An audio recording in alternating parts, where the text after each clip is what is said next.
What's up, guys? Austin the Mechanic here, and I actually have recorded quite a bit of this project. Went back on the GoPro SD card, and it had been erasing it or overriding it for some odd reason. So I think I got it fixed now, but there was a little bit that you guys missed. I'll try to catch you guys up real quick. So what I actually did was I took off this faceplate right here, and that exposed the pinion and the pinion bearing right in there. I went ahead and threw some of this marine grease in there.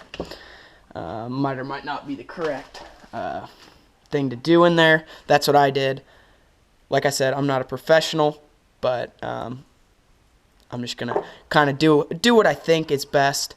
And I know that greasing that bearing is obviously probably something that needed to be done. The next thing that I'm actually going to do is this bearing right here came out of in this area.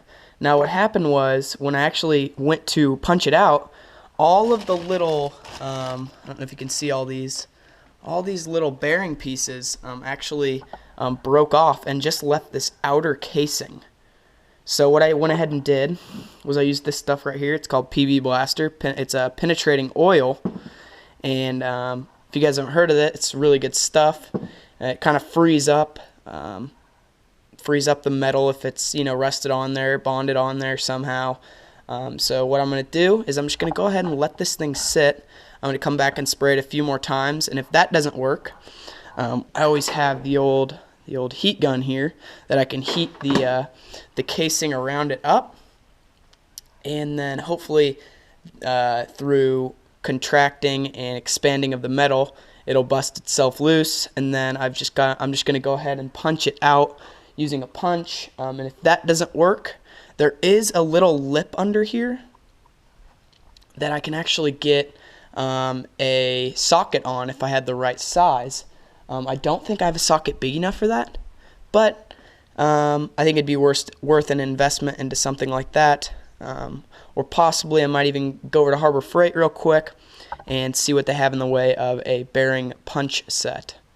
So that's what I'm doing now. A quick little update on the quad. It's actually got a seat for it. This seat is really torn up, but it was super cheap, like $25 on eBay or something. So I went ahead and picked up some marine vinyl as well, and that's going to be another video. So that's kind of cool. I'm going to go ahead and totally restore this bad boy as well. Everything's starting to come together.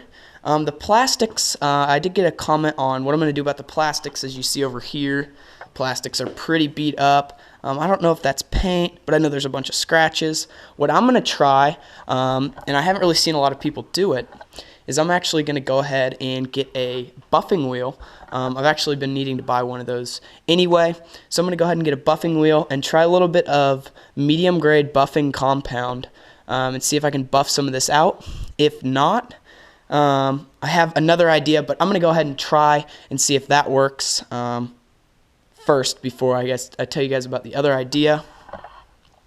I went ahead and took a look at this guy, and this actual linkage, or the cable itself, is seized up. Went ahead and ordered a new one of these. It came with the entire handle grip, or whatever you want to call this thing, with the little parking brake deal here as well. And it came with the connections here so that you can't run with your parking brake on. When I go to push this bearing in, I don't know if I'll show it on camera or not, because it is kind of a tedious process and I like to take my time. But what I usually do is I use the old bearing. So this metal piece that's going to come out, it fits perfectly on the new bearing you're going to press in. So what I do is I just go ahead and start it, and then I'll just put the bearing on like that, and then have some sort of a flat metal on top, to where I don't like mess up the new bearing or anything, and then it presses right in fine like that. Glad to be back at it, and I hope you guys are too. Anyways, I will talk to you guys in the next episode. Take it easy, guys.